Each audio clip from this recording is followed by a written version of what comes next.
tout est dans la tête parce que tout simplement, je parle souvent aux jeunes. Je leur dis que, écoutez, est-ce que vous savez qu'un business, on peut le démarrer avec 50 000? Moi, je vous disais tout de suite que j'ai commencé avec 30 000 francs, je vendais des parfums. Je les prenais à 30 000, l'échantillon, je la prenais à 1250 que je revendais à 2000. N'ayons pas de complexe en se disant, oui, il me faut des millions pour investir. Ce dont on a besoin pour investir, c'est la foi, la conviction et l'engagement de pouvoir travailler sans baisser les bras. Oser avancer et se battre. Aujourd'hui, moi, je dis à tout le monde, j'ai commencé avec très peu d'argent. Au lycée, quand j'ai commencé à me voiler, j'avais pas d'argent pour acheter les voiles. Les voiles, je vous ai dit que je les prenais à 5 000. J'ai organisé les élèves en tontine. Chaque jour, les élèves cotisaient 100 francs.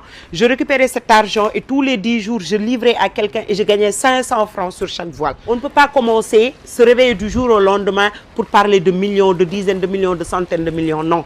On se réveille en parlant de 500 000, de 200 000, de 300 000. Aujourd'hui, il y a des femmes qui font des choses extraordinaires avec 25 000 par jour. Elles vont au marché aux poissons. Elles achètent la bassine de poissons à 25 000, qu'elles revendent à 35 000. Elles cotisent dans la tontine du marché les 5 000 francs. Les autres 5 000, elles entretiennent leur famille avec. Il faut prendre le temps d'échouer et de redémarrer. Il faut prendre le temps d'apprendre de ses erreurs. Il faut prendre le temps aussi de comprendre que la solution, elle est en nous.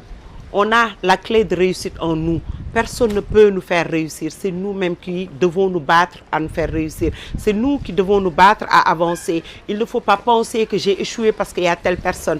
J'ai échoué parce qu'il y a telle chose. Non. Il faut se dire que j'ai échoué aujourd'hui. Mais c'est pour apprendre et réussir demain. Il faut comprendre cela et ne pas se précipiter. Il ne faut jamais confondre vitesse et précipitation. Il faut avancer lentement mais sûrement. Se dire que il faut qu'on avance. Il faut aussi avoir l'humilité d'apprendre. Il faut avoir l'humilité de se rapprocher de ceux qui peuvent nous apporter quelque chose. Comme j'ai l'habitude de dire, on a tous besoin d'un mentor pour réussir. Il y a énormément de mentors dans tous les secteurs d'activité. Celui qui en sait plus que toi peut devenir le mentor qui peut t'aider à comprendre les choses. Il faut avoir l'humilité d'apprendre. Il faut avoir l'humilité d'avancer. Il faut avoir l'humilité de reconnaître ses torts et de pouvoir se relever. Il faut aussi comprendre que la clé de la réussite, elle est entre nos mains, elle est entre les mains de chacun d'entre nous. Et maintenant, à quel niveau est-ce qu'on va réussir?